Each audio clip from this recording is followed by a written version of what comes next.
good morning and welcome back again. Friends, in last video lecture we started the composition work.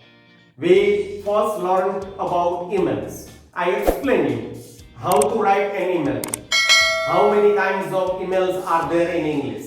I also explained you a common format that can be applied while writing the email. For better presentation, for better understanding, let's have that formats once again. Now, in this video, we are going to learn how to write an email in the easiest and the most simplest method. So stay tuned with me, watch the video till the end and understand about email.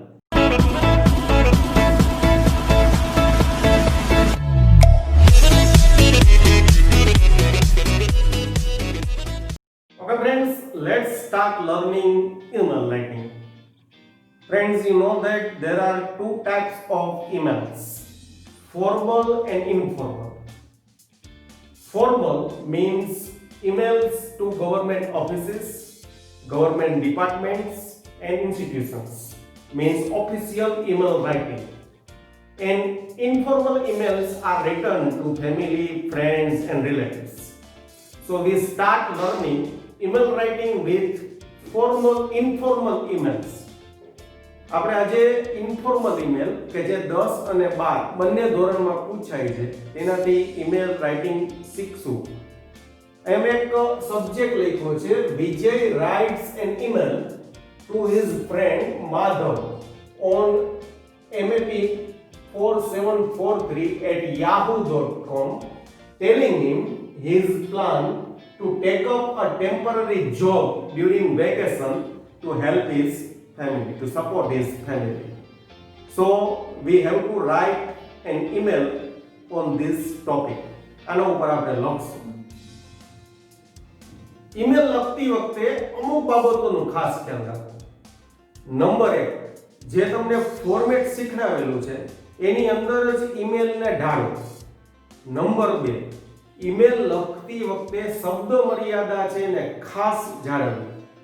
મોટા ભાગે 10મા ધોરણની અંદર 60 શબ્દો અને 12મા ધોરણની અંદર 100 શબ્દ સુધીની શબ્દ મર્યાદા છે.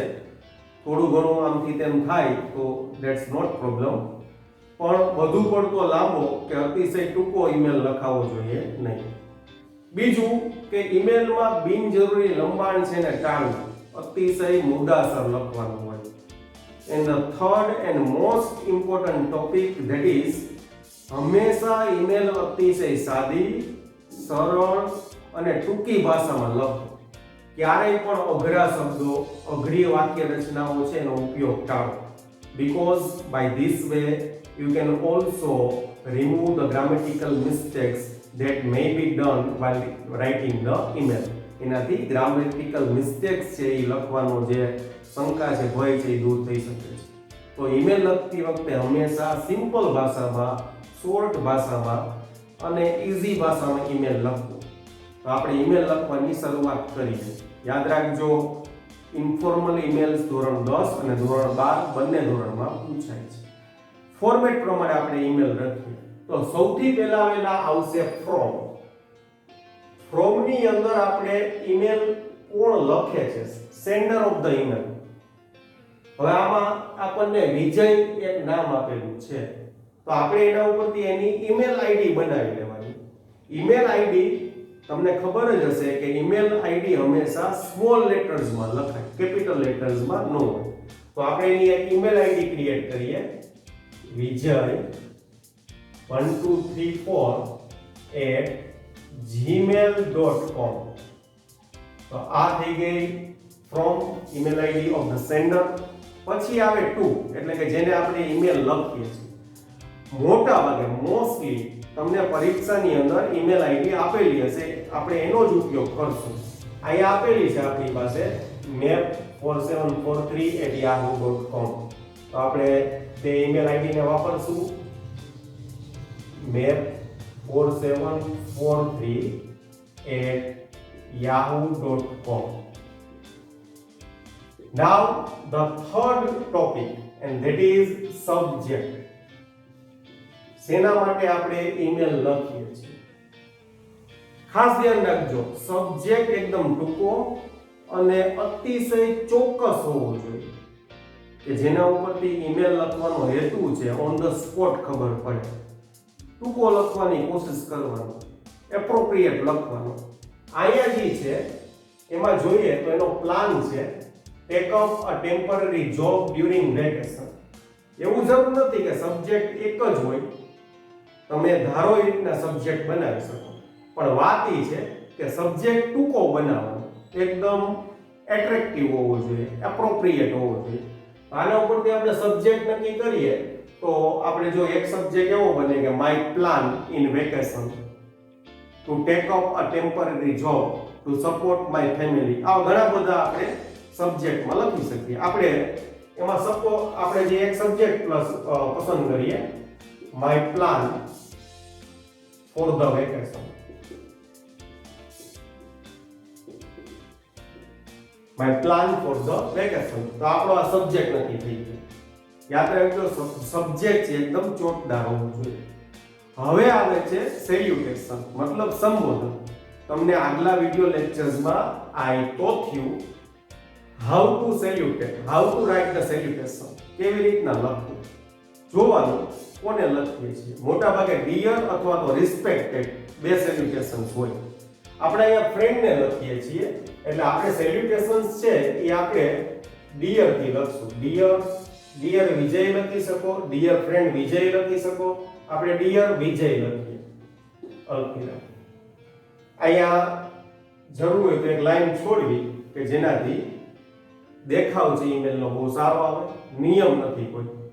હવે બોડી ઓફ ધ ઈમેલ, જેની અંદર આપણે આ જે ઈમેલ શેના માટે લખીએ છીએ, ઈમેલ ની ડિટેલ્સ એમાં લખવાની છે. And for your simplicity, to make it easy, I have divided the email in 3 departments. The first part of the email is introduction. પહેલો ભાગ આપણે introduction કીધો હતો, બીજો details, બીજો પેરેગ્રાફ છે details નો બનશે અને ત્રીજો પેરેગ્રાફ છે conclusion નો બનશે. એટલે આપણે 3 ભાગમાં ઈમેલ ને વહેંચશું. પહેલો ભાગ જે introduction નો છે, intention નો છે, why you are writing the email, એ પહેલો ભાગ છે. એના માટે આપણે 1 થી 2 લાઈન લખશું, અતિશય સરળ લખશું. યાદ રાખજો, ઇન્ફોર્મલ ઈમેલ છે, મતલબ આપણે ફ્રેન્ડને લખીએ છીએ એટલે એની અંદર આપણે સામાન્ય જે હાય, હેલો, હાઉ આર યુ, આવા બધા જે ફોર્માલિટીઝ છે એ આપણે લખી શકીએ. પણ જ્યારે આપણે ફોર્મલ એટલે કે ઓફિશિયલ ઈમેલ્સ લખતા હોય ત્યારે આવું લખાતું નથી. તો આપણે અહીંયા શરૂઆત કરીએ, આપણે 2 સરળ લાઈન લખીએ. દાખલા તરીકે, how are you? You must be enjoying vacation.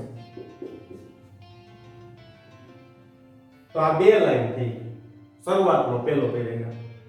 વધારે કંઈ લખવાની જરૂર નથી, બહુ ફોર્મલ લાઇન્સ લખવાની સેલ્ફ. અને ઈમેલ્સ લખતી વખતે આમ તો ખરેખર લખાણ કરતી વખતે એક પ્રી પ્લાન કરી લેવું. What is pre plan? જ્યારે આપણે પેપરની અંદર કોઈ ટોપિક જોઈએ તો થોડું વિચારી લેવું એની અંદર આપણે શું લખશું. તો એના વાક્યો છે, એના જે સેન્ટેન્સીસ આપણા મનની અંદર આવે તો એ સેન્ટેન્સીસ છે ને નોટ ડાઉન કરી લેવા અને પછી એને અરેન્જ કરી અને ગોઠવી અને લખવાનું શરૂઆત કરવાનું. પ્રી પ્લાનિંગ એક્ટિવિટીઝ હોય તો આપણને લખવામાં સરળતા પડે. થોડો પ્લાનિંગ કરીને લખીએ ને તો સરળતા પડે. હવે આપણે બીજા પેરેગ્રાફમાં જઈશું. બીજો પેરેગ્રાફ જે છે એની અંદર આપણે ડિટેલ્સ, મતલબ what is the intention of writing this email, what is the main purpose, why the sender is writing the email, શું કામ છે આ ઈમેલ લખાય છે એની મૂળભૂત બાબતને આપણે ટૂંકમાં વર્ણવશું. યાદ રાખજો, બહુ અતિશય ટૂંકો અને અતિશય લાંબો ઈમેલ લખવાનો નથી. શબ્દ મર્યાદાને ખૂબ જાળવીને લખવાનું છે. તો આપણે એકદમ સરળ ભાષામાં લખીએ.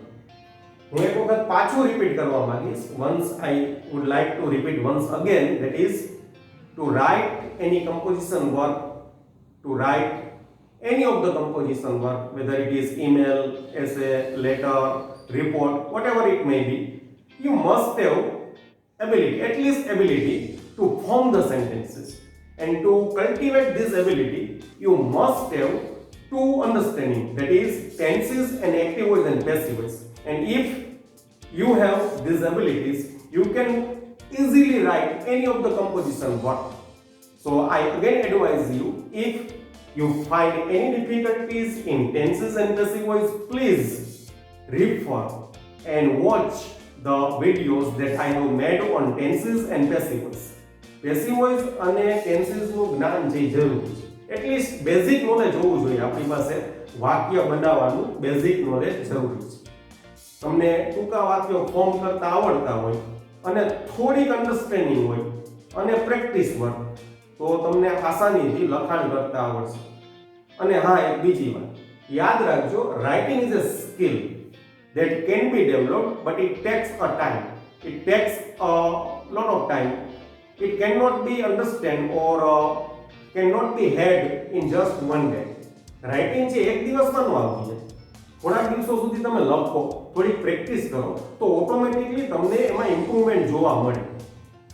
એટલે થોડુંક બેઝિક અન્ડરસ્ટેન્ડિંગ છે એને કેળવજો. આપણે બીજા પેરેગ્રાફ તરફ જઈએ. બીજા પેરેગ્રાફની અંદર વિજય છે, એના મિત્ર માધવ છે, એને પોતાના વેકેશનની અંદર ટેકઅપ અ ટેમ્પરરી જોબ, એક કામચલાઉ જોબ કરવા માંગે છે ટુ સપોર્ટ હિઝ ફેમિલી. તો આપણે એને અહીં આપણે ટૂંકમાં વર્ણવશું. તો આપણે એને બહુ ટૂંકા અને સાદા વાક્યમાં વર્ણવીએ કે ધારો કે આ વેકેશનમાં મેં નક્કી કર્યું છે કે હું એક ટેમ્પરરી જોબ લઈશ અને જેના કારણોસર થઈ અને હું મારા ફેમિલીને આર્થિક રીતના મદદરૂપ થઈ શકું. આવી રીતના આપણે એને કંઈક એવા ટૂંકા વાક્યોથી વર્ણવશું. આપણે સ્ટાર્ટ કરીએ. I have decided to take up a temporary job during this vacation to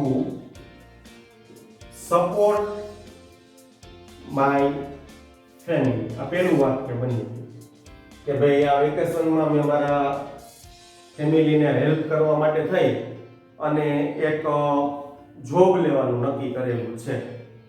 હવે આપણે થોડુંક એકાદ વાક્ય એવું લખીએ કે મોટાભાગે વેકેશનનો સમય છે આપણે વેસ્ટ કરતા હોય છે, એના બદલે મેં આવું સારું કામ કરવાનું નક્કી કર્યું છે જેનાથી હું મારા ફેમિલીને પણ મદદરૂપ થઈ શકું. તો આપણે એવું એક સાદું વાક્ય લખીએ. દાખલા તરીકે, યુ નો ધેટ, તને ખ્યાલ જ છે, you know that mostly we pass the vacation in watching TV, roaming outside, or playing games. મોટા ભાગે આપણે વેકેશનની અંદર આવી બધી પ્રવૃત્તિઓ દ્વારા વેકેશનનો સમય પસાર કરતા હોઈએ છીએ, પણ મેં કંઈક જુદી રીતના વેકેશન પસાર કરવાનું નક્કી કર્યું છે કે જેનાથી મારી ફેમિલીને મદદ પણ થઈ શકે. But I want to pass my vacation in a different way so that જેથી I can be a helping hand to my family. હજી એકાદી આપણે લાઈન લખશું એટલે મિડલનો પેરેગ્રાફ બની જાય. દાખલા તરીકે આપણે એવું લખીએ કે મારી ફેમિલીની જે કન્ડિશન છે, ફાઇનાન્શિયલ કન્ડિશન છે થોડી વીક છે, તો તો હું વેકેશનમાં થોડું ટેમ્પરરી જોબ કરું તો હું એટલીસ્ટ મારો સ્ટડીનો ખર્ચો જ ઉપાડી શકું. આવું આપણે એક લાઈન લખી શકીએ. દાખલા તરીકે you know that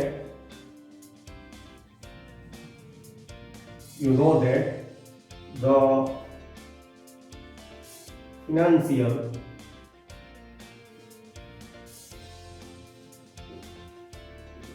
condition of my family is not too good. So, if I take up this job, જો આ નોકરી સ્વીકારું, I can at least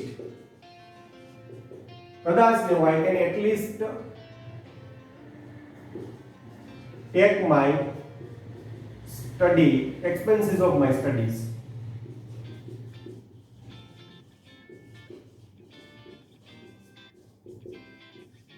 અથવા તો bear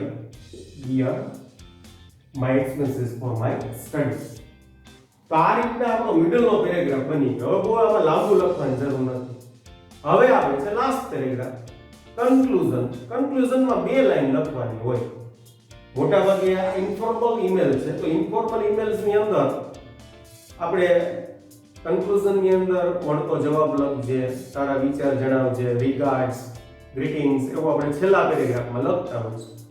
મોટાભાગે ઇન્ફોર્મલ ઈમેલ્સમાં પહેલો અને છેલ્લો પેરેગ્રાફ મોટાભાગે સમાન બને, સિવાય કે અમુક વિષયોને બાદ કરતા.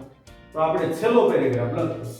આપણે એમ લખીએ કે તારા વેકેશનનો પ્લાન મને જણાવજે, હું તારા ઈમેલ્સની રાહ જોઉં છું, તારા જવાબની રાહ જોઉં છું અને તારા માતા પિતાને મારા પ્રણામ. આવી એક સામાન્ય બાબત આપણે છેડે લખીએ. ઓકે, આપણે એને રિક્વેસ્ટ કરીએ કે તું તારો વેકેશનનો પ્લાન મને જણાવજે. તો વાક્ય કેમ બને? તો કે please tell me your views about vacation. Please tell me your views about vacation. બીજું જવાબ લખજે, ગીવ મી રિપ્લાય. અને છેલ્લું એક વાક્ય, convey my regards to your parents. તારા માતા પિતાને મારા પ્રણામ.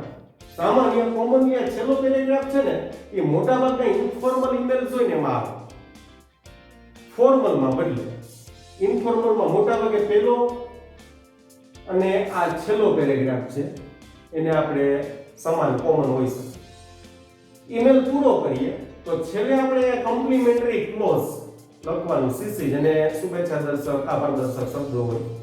તો આપણે અહીંયા લખશું ઇન્ફોર્મલ છે. મેં તમને અગાઉના લેક્ચરમાં શીખડાવેલું હતું કે ઇન્ફોર્મલ હોય તો યોર લવિંગલી, યોર ઓબિડિયન્ટ આવું લખાય. તો અહીંયા આપણે લખશું યોર લવિંગલી. અને અહીંયા જે નામ આપેલું હોય એ નામનો આપણે યુઝ કરશું. ધ્યાન રાખજો, કોઈ સાઇન કે એવું કોઈ બીજી નિશાની છે અહીંયા લખશું નહીં. So friends, in this way you can write an email in the easiest way with just a little care. You can also write an email by yourself. Now we are going to learn how to write an formal email. Formal email is something different from informal email, but it is also easy to write and understand. Now let's have an example of formal email writing. Here is the subject of the email. Mr. Bhavesh Dave writes an email to flyshop.com requesting to replace the mobile phone which he purchased. The mobile phone which he purchased last week, as it is damaged and is not working properly. So draft an email on flyshop.com@yahoo.com on his behalf. So here we have to write an email of complaint, request. Formal email. અહીંયા એક mobile phone જે purchase કરેલો છે અને જે damaged કન્ડિશનમાં છે એ not working properly, તો આપણે એને રિપ્લેસ કરવા માટેનો એક ઈમેલ કે જે ફોર્મલ વેમાં લખાય એ આપણે લખવાની કોશિશ કરશું, આપણે શીખશું એને. સૌથી પહેલા from is the sender. Bhavesh Dave છે એ લખનાર છે. Here we do not have any email ID but we can make by ourselves. આપણે પોતાની રીતે બનાવીએ. યાદ રાખજો, સ્મોલ લેટર્સ માં બનાવશું. ભાવેશ 123@gmail.com આપણે રીતના એક ઈમેલ આઈડી બનાવી લેવાની, સ્મોલ લેટર્સ લખવાની. મોટા ભાગે તમને રિસીવર ની ઈમેલ આઈડીઝ આપેલી રહેશે. તો અહીંયા આપણી પાસે છે flyshot.com@yahoo.com.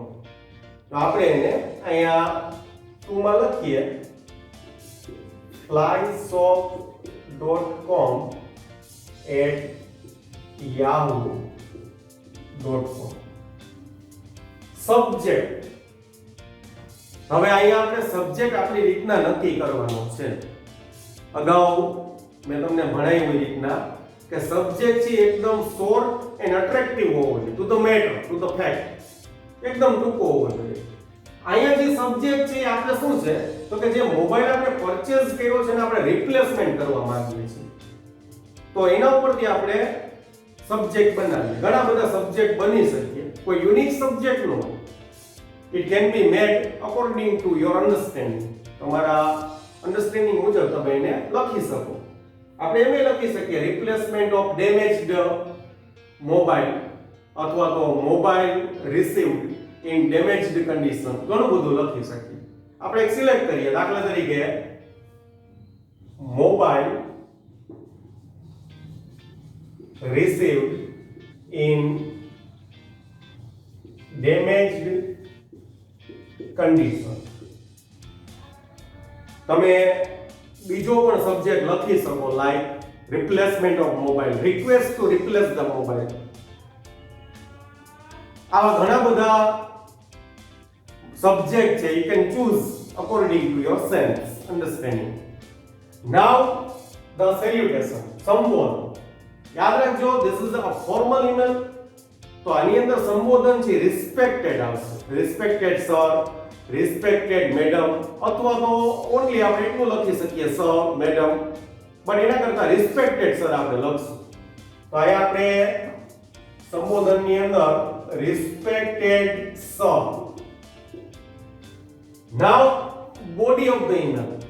Email writing in a formal way. આપણે ફોર્મલ વેમાં લખીએ, ઓફિશિયલ ઈમેલ જેને કહેવાય.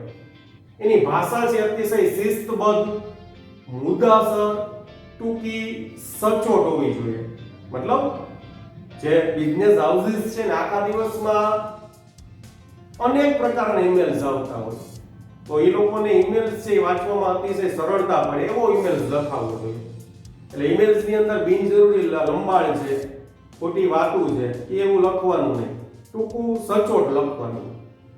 ઈમેલ્સને આપણે 3 ભાગમાં ડિવાઈડ કરી શકીએ છીએ. એવું જરૂરી નથી ફોર્મલ ને તમે 2 ભાગમાં ડિવાઈડ કરો તો પણ ચાલે. But to make it easy we divide the email in 3 parts. તો આપણે અહીંયા પણ એ 3 પાર્ટ્સ ને ફોલો કરશું. પહેલો part, the first paragraph, introduction.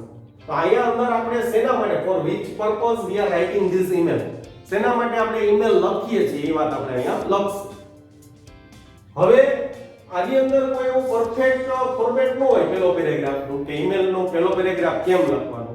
ઇન્ફોર્મલમાં મેં તમને કીધું હતું કે લખી શકાય, પણ ફોર્મલની અંદર we should write the first introduction paragraph according to the subject of an email. ઈમેલના જે સબ્જેક્ટ એ પ્રમાણે લખવું પડે. તો અહીંયા આપણે શું છે કે આપણે જે મોબાઈલ છે ને રિપ્લેસ કરવા માંગીએ છીએ, તો એના અંદાજિત એને આધારિત આપણે પહેલી લાઈન લખશું. તો આપણે એકદમ સહેલી અને સરળ રીતે લખશું. Before start writing I would like to give you an advice again. પાછું એક વખત હું તમને એડવાઇસ આપીશ. Never start writing at once, because if you start writing at once there may be possibilities that you may make too much mistakes. ઘણી બધી ભૂલો કરશો, and that would be not better for you. So please, before writing, take some time, think over the subject, make your own sentences, and then after arrange the sentence in a logical manner, and then after try to write the email or any format in the easiest and shortest way. That is the right way of writing composition. Sometimes students are attracted by reading the emails or by reading the composition matters in the books, in composition books, in essay books. But don't forget, they are the professional writers. જે email જે composition book લખે છે એ બધા લોકો professionals છે, તો એ લોકોનું writing છે એક્સ્ટ્રા ઓર્ડિનરી હોવાનું છે. We just have to read the composition matter, composition contents only for reference purpose. આપણે માત્ર એને રેફરન્સ માટે જોવાનું છે, આપણી ભાષા આખી નથી ઉતારી લેવાની. એ પ્રોફેશનલ લોકો જેના શબ્દ હેવી હોય, ભાષા થોડી હેવી વાપરેલી હોય, પણ એ ખાલી રેફરન્સ સંદર્ભ માટે વાંચવા પૂરતા છે. પણ આપણે જ્યારે ઈમેલ્સ પરીક્ષામાં એક્ઝામિનેશન્સમાં લખીએ ત્યારે આપણે એકદમ સહેલી અને સરળ ભાષામાં લખવાનું છે, ભૂલ રહિત ભાષામાં, without making mistake, grammatical mistake. એટલે આ બાબતનો ખાસ ખ્યાલ રાખજો. અતિશય ભાષા સરળ ટૂંકી રાખવાની છે. You don't need to use highly weighted words, highly language, very attractive language. That is not necessary in examinations. You need to write in a simplest but in a error-free manner. એકદમ ભૂલ રહિત ભાષામાં લખવાનું છે, યાદ રાખજો. તો આપણે પહેલો પેરેગ્રાફ લખીએ. આ રીતે આપણે લખીએ કે ભાઈ મને આ ઈમેલ લખતા ખૂબ દુઃખ થાય છે, પણ મને આ મોબાઈલ આવી કન્ડિશનમાં મળ્યો છે, તો એને હું રિપ્લેસ કરવા માંગુ. આવું કંઈક આપણે લખીએ. તો આપણે આમ લખીએ કે I am really sorry to complain you about the mobile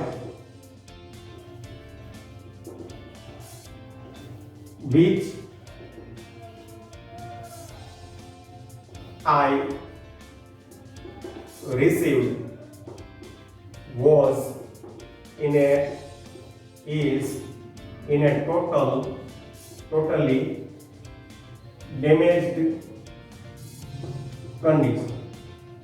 આવી રીતના આપણે સિમ્પલી પહેલો પેરેગ્રાફ લખી શકીએ. ભાઈ મને કમ્પ્લેન કરતા દુઃખ થાય છે, પણ જે મને મોબાઈલ જે મને મળ્યો છે અતિશય ડેમેજ્ડ કન્ડિશનમાં છે.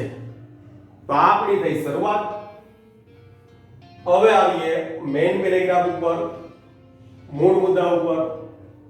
ડિટેલ્સ જે છે આપણે લખીએ ત્યારે આપણે વર્ણવવાનો છે, સબ્જેક્ટ છે ને વર્ણવવાનો છે. ટૂંકા વાક્યમાં આપણે 5-6 વાક્યમાં એને વર્ણવશું, અતિશય શોર્ટમાં વર્ણવશું.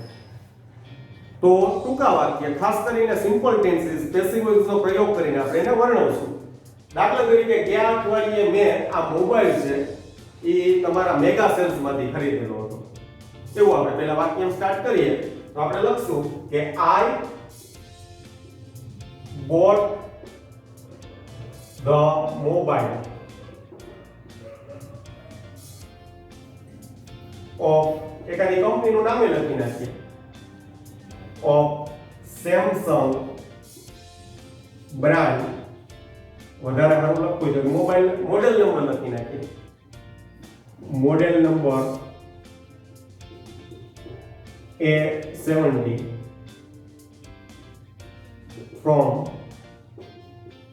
your shop last week. આવી રીતે સિમ્પલ સેન્ટેન્સ બનાવવાનું. હવે આપણે એને ડિટેલ્સમાં વર્ણવતા જઈએ કે કયા પ્રકારની કન્ડિશન છે, શું છે. તો કે જ્યારે મેં મોબાઈલ છે એનું કવર ખોલ્યું તો કે while unpacking, કવર ખોલતી વખતે I found that the mobile was in a damaged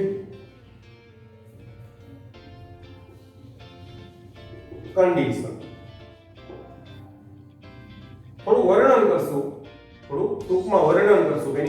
જે કન્ડિશન છે, it is not working properly, so what is the problem with it, એને આપણે ટૂંકમાં વર્ણવીએ. તો આપણે એમ લખીએ કે ભાઈ બેક કવર તૂટેલું છે. તો શું લખશું? તો કે the back cover was broken. હજી એવા ટૂંકા વાક્ય બે ત્રણ લખીએ અને વર્ણન કરીએ. Back cover was broken. પછી તો કે જ્યારે મેં સ્વિચ ઓન કર્યો તો એ મોબાઈલ શરૂ ન થયો. તો કે when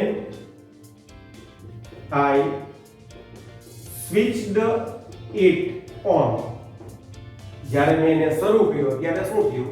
તો કે તે બરોબર ચાલુ ન થયો. It did not start working properly.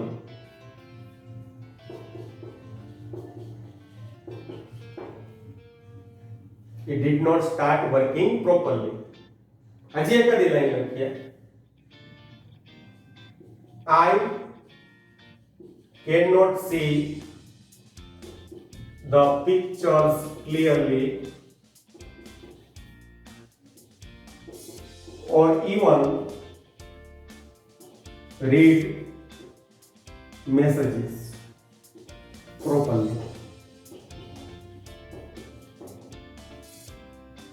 તો આ વર્ણન થઈ ગયું.